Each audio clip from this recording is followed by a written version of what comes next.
khutbah Jumat itu kesempatan yang sangat penting. Jamaahnya banyak. Tidak ada pengajian yang jamaahnya sebanyak ibadah Jumat.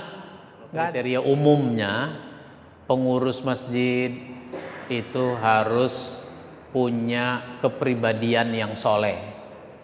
Orangnya baik. Orang ditunjuk jadi pengurus, apalagi jadi ketua, orangnya baik. Ini orang belum insaf jadi ketua.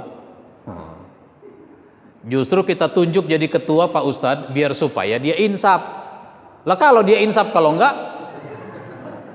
mudah-mudahan bermanfaat apa yang kita bahas. Dan mohon maaf bila ada hal-hal yang kurang berkenan. Kalau ada yang tersinggung dirasa-rasa aja. Kalau tukang urut itu kan yang enak, kalau yang diurut kesakitan gitu kan.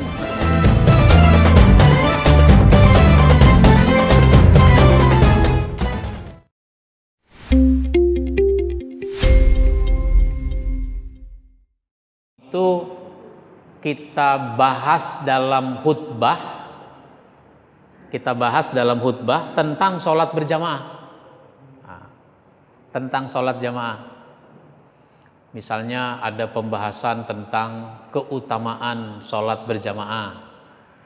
Dibahas berapa kali khutbah. Dibahas lagi keharusan sholat berjamaah. Dibahas berapa kali khutbah. Itu biar supaya kesamaan persepsi. Soalnya apa? Khutbah Jumat itu kesempatan yang sangat penting. Jamaahnya banyak. Tidak ada pengajian yang jamaahnya sebanyak ibadah Jumat. Nggak ada. Kalau pengajian jamaahnya sebanyak jamaah Jumat, itu pengajian sekali-sekali. Bukan pengajian yang bersifat rutin. Sehingga biar supaya orang banyak, itu orang dulu memanfaatkan momentum Maulid, bikin peringatan Maulid, momentum Isra Mi'raj, bikin peringatan Isra Mi'raj. Orang relatif banyak tuh yang datang. Cuma kan perlu ustadz yang kondang, ustadz yang sering kondangan, ustadz kondang. Bahkan kadang-kadang pengurus salah milih ustadz. Iya. Kriterianya ustadznya mesti lucu. Ustadznya yang lucu. Akhirnya peringatan Maulid sekedar apa? Sekedar hiburan. Udah lucu, ada berkatnya lagi kan gitu. Ada konsumsinya. Baik. Jadi teknis, Pak. Tinggal dibicarakan. Oh, caranya kalau begitu kita perlu adakan penjelasan soal ini di khutbah Jumat. Apalagi enggak semua jamaah kita sholat Jumat di sini, masalahnya. Karena apa? Dia dagang, sholat Jumatnya di pasar, masjid pasar. Dia kerja, sholat Jumatnya di masjid kantor. Nah, kalau begitu kita bagikan buku. Jamaah kita semuanya dapat buku. Buku tentang keharusan dan keutamaan sholat berjamaah. Nah, gitu. Buku saku, saya punya itu. Buku saku. Zamannya bagi-bagikan. Pakai duit masjid, bagi-bagikan. Kan berarti dari segi pemahaman sudah. Nah, sekarang teknis apa lagi? Kalau begitu dari sisi mengajaknya bagaimana? Nah, mengajaknya bagaimana? Begitu seterusnya. Baik. Silakan. Ya. Assalamualaikum warahmatullahi wabarakatuh. Waalaikumsalam. Yang ingin saya tanyakan, mohon dijelaskan seandainya kita sering mendengar antara sholat maghrib sama isya itu dari pengurus mengadakan pengajian atau ngaji dengan pengeras suara sehingga terdengar keluar. Ada jamaah atau masyarakat kadang sering terganggu, merasa terganggu dengan suara pengajian tersebut. Yang kedua, kita kadang mendengar suara azan itu keras, terlalu keras. Sedangkan orang yang terdekat dengan masjid sulit untuk berjalan memenuhi panggilan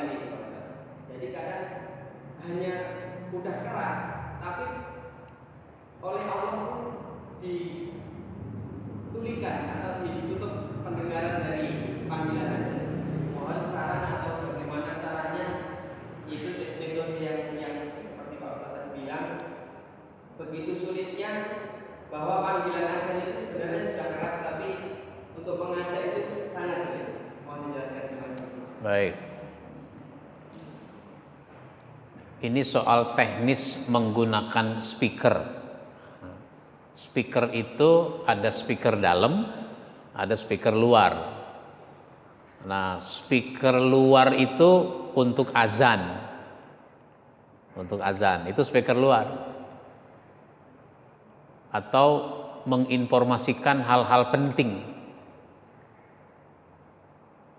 Ada informasi dari masjid pakai speaker luar, inna lillahi wa inna ilaihi rajiun.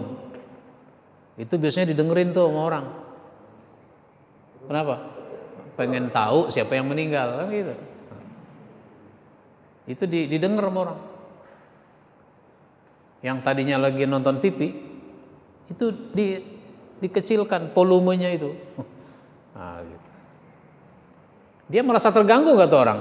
Sebenarnya dia merasa terganggu, tapi karena ini dianggap penting, maka kalau pengajian seperti ini, sholat Jumat, khutbah Jumat, itu menurut saya cukup suara dalam. Cukup suara dalam.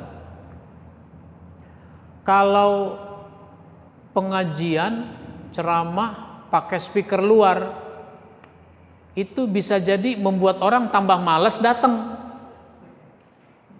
Wah, enakan dengerin ceramah dari rumah ya. Bisa duduk ngelonjor, bisa sambil ngopi, ada pisang goreng lagi kan. Udah gitu nggak ada kotak jalan lagi. Nah, itu kalau dari rumah Pak. Suaranya lebih jelas. Kalau di masjid suaranya nggak jelas. Kadang-kadang kan speaker masjid itu nggak jelas. Habis disetel dua-duanya, luar di setel, dalam di setel, nggak jelas jadinya. Yang lebih jelas di luar. Bahkan ada orang lebih suka dengerin ceramah itu duduknya di teras. Masuk Pak, masuk. Enggak, di sini aja. Kok di sini aja? Lebih jelas di sini.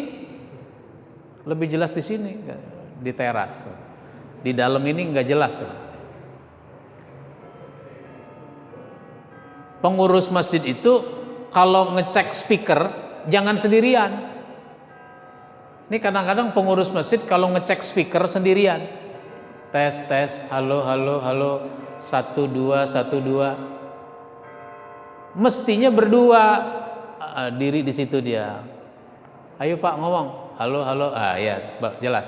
Pindah ke sana. Halo, halo, halo, ya jelas. Halo, sekali lagi coba. Halo, ya jelas. Pindah lagi ke sana, pindah lagi gitu. Halo, halo. Nah, di sini nggak jelas nih. Misalnya begitu. Di tengah tuh nggak jelas.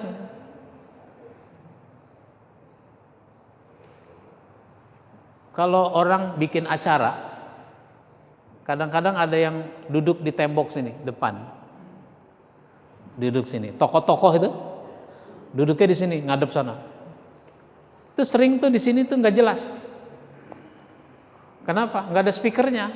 Yang untuk sini nggak ada speakernya. Speaker yang itu ngadepnya ke tengah. Speaker itu ngadepnya ke tengah. Yang di sini mana? Di sini ada speaker nggak? Mihrab. Mestinya di mihrab tuh ada speaker. Jadi khotib, imam, dia bisa mengukur suaranya dari speaker yang ada di mihrab itu. Namanya speaker kontrol. Kalau orang nyanyi di panggung, kan ada panggung. Itu speaker enggak semuanya ke sana, ke penonton, enggak. Ada speaker yang ngadep ke sini.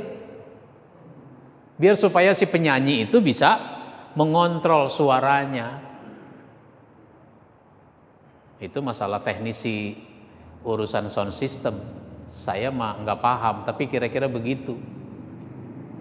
Sekarang nih di masa pandemi itu lebih parah lagi speaker. Kenapa? Karena nggak ada peredam suara. Karpet yang biasanya jadi peredam suara, karpet digulung.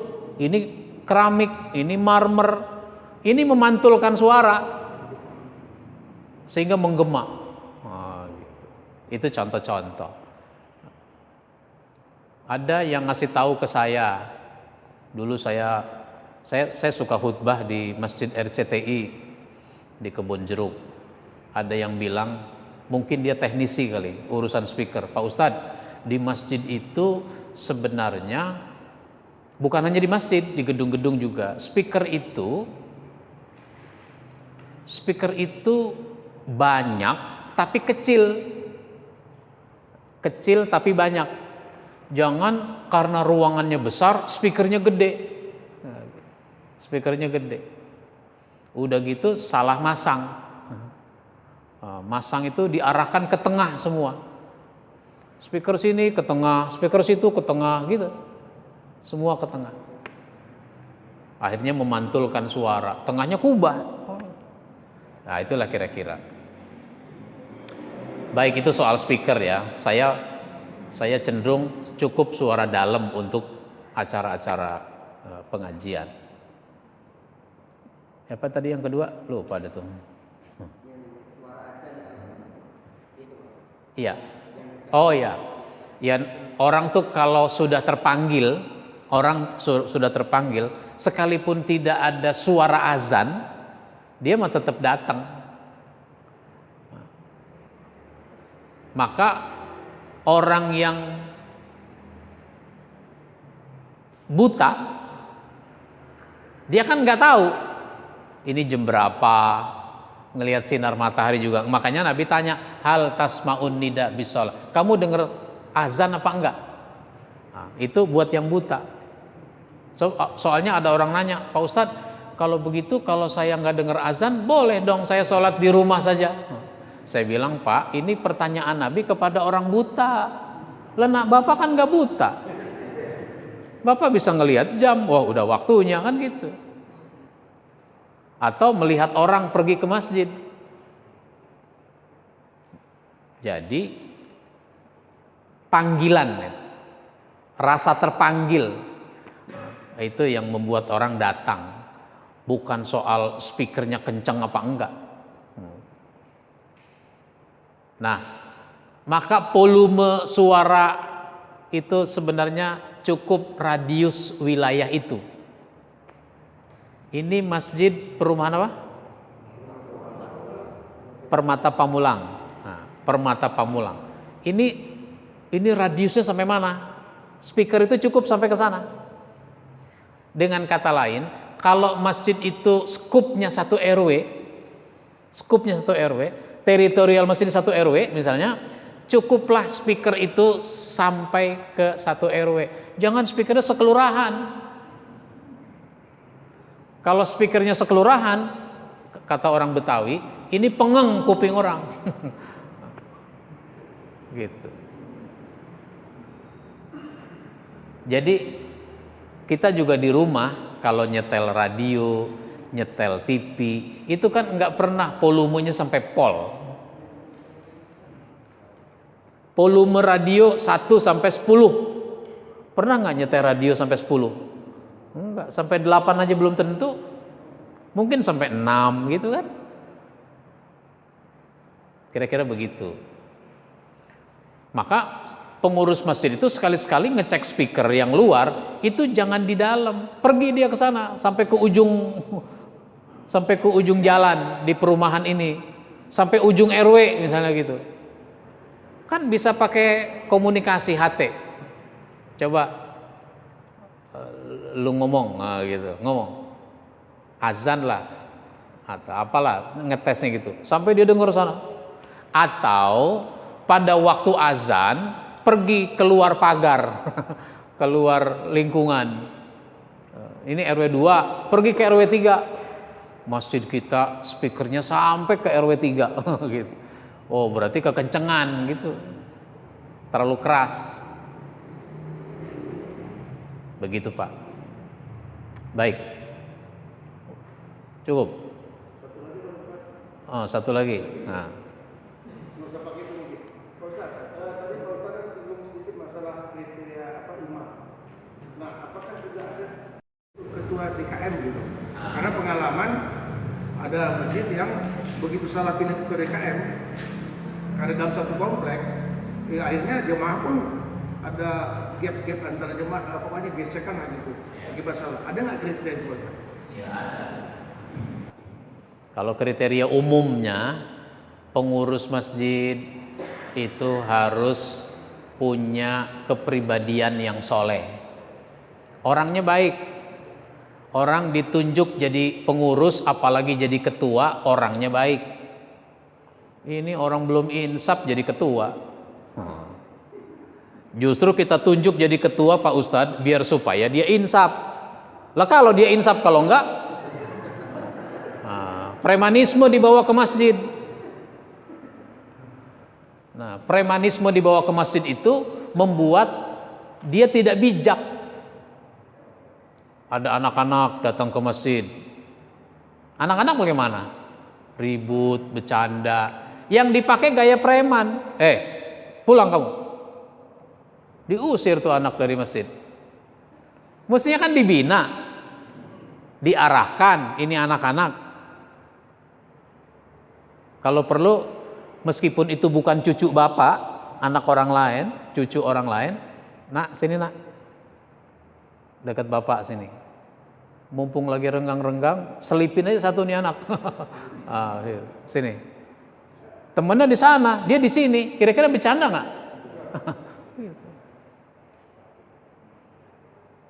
Maka masjid itu harus punya tim menangani anak-anak. Jadi kepribadiannya soleh. Yang kedua, wawasannya luas. Dia punya ilmu, berwawasan. Kalau berwawasan, nanti dia bijak dalam menentukan sesuatu. Jangan ribut. Ini kadang-kadang beda pendapat pada ribut. Yang satu mau kunut, yang satu enggak kunut. Pernah Pak ada kejadian bulan Ramadan. Masjid itu kan kalau sholat taraweh 23 dengan witir. Ada jamaah anak muda. Sampai 8 pulang. 8 pulang. 8 pulang. Diperhatikan itu oleh pengurus masjid. Dipanggil dia. Suatu ketika dia dipanggil. Saya perhatikan kamu kalau habis taraweh 8 rakaat pulang. Kenapa sih? Saya memang memahaminya begitu Pak. Kalau taraweh itu 8, witir 3. Jadi witir saya selesaikan di rumah. Di sini kalau taraweh 20 plus 3 witir. Kalau maunya 8, jangan sholat di sini. Itu namanya dia nggak punya ilmu, nggak punya wawasan. Mau 11 silahkan, mau 23 emang udah dari dulu begitu. Gitu. Bahkan difasilitasi bagi jamaah yang mau sholat tarawehnya sampai 8 terus witir, maka di masjid kita habis sholat taraweh 8 itu diadakan ceramah dulu.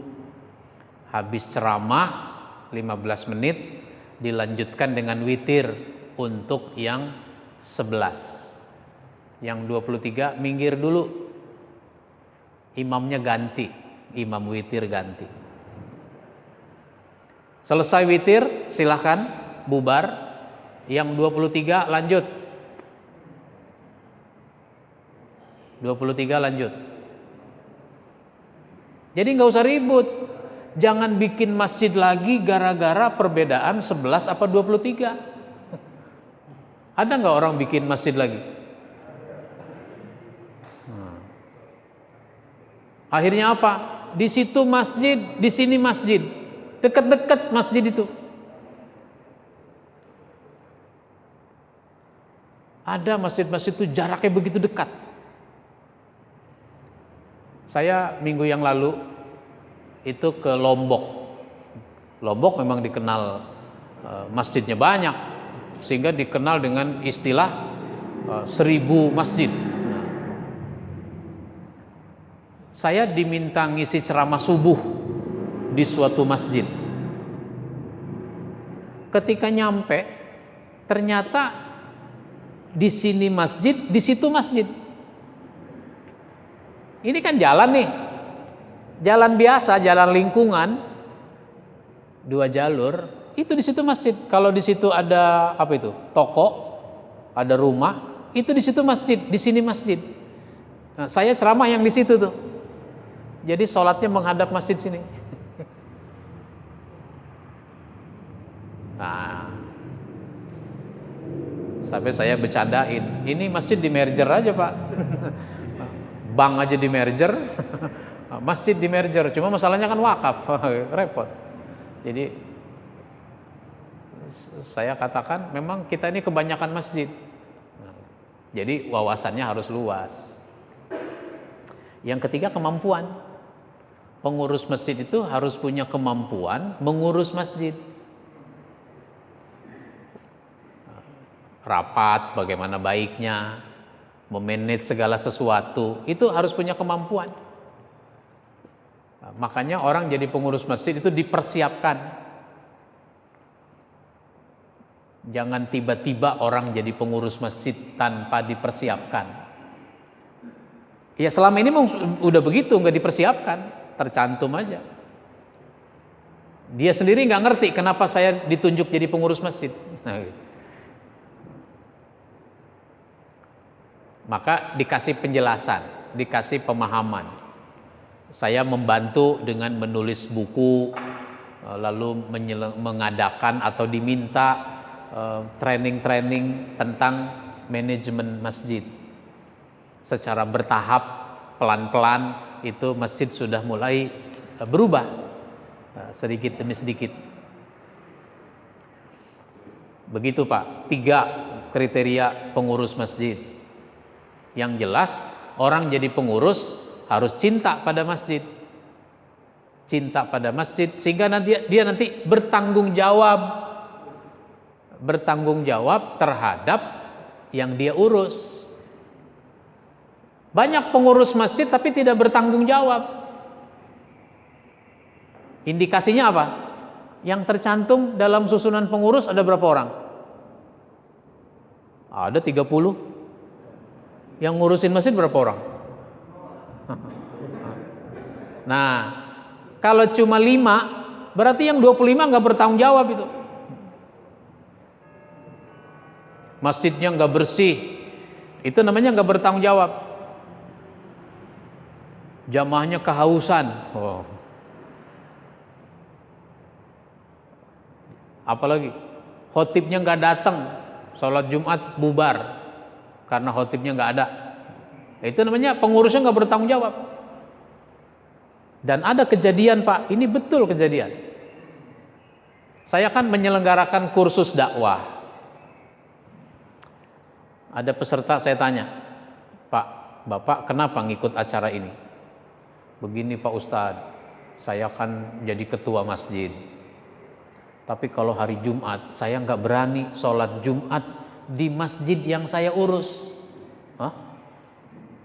Kenapa Pak maksudnya? Iya, saya khawatir kalau hari Jumat khotib nggak datang. Kalau khotib nggak datang, saya ketempuan.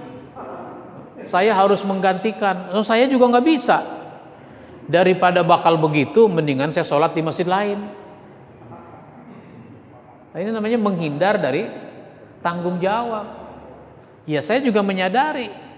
Cuma mau sampai kapan saya begini? Makanya saya ikut kursus dakwah ini biar supaya saya bisa khutbah. Nah, begitu. Jadi bertanggung jawab. Baik. Cukup. Mudah-mudahan bermanfaat apa yang kita bahas. Dan mohon maaf bila ada hal-hal yang kurang berkenan. Kalau ada yang tersinggung dirasa-rasa aja. Iya. Karena ibarat tukang urut. Kalau tukang urut itu kan yang enak kalau yang diurut kesakitan gitu kan. Gitu. Jadi kalau kesakitan katakanlah tukang urut itu enak ngurutnya gitu. Baik, kita akhiri dengan baca hamdalah. Alhamdulillahirabbil alamin.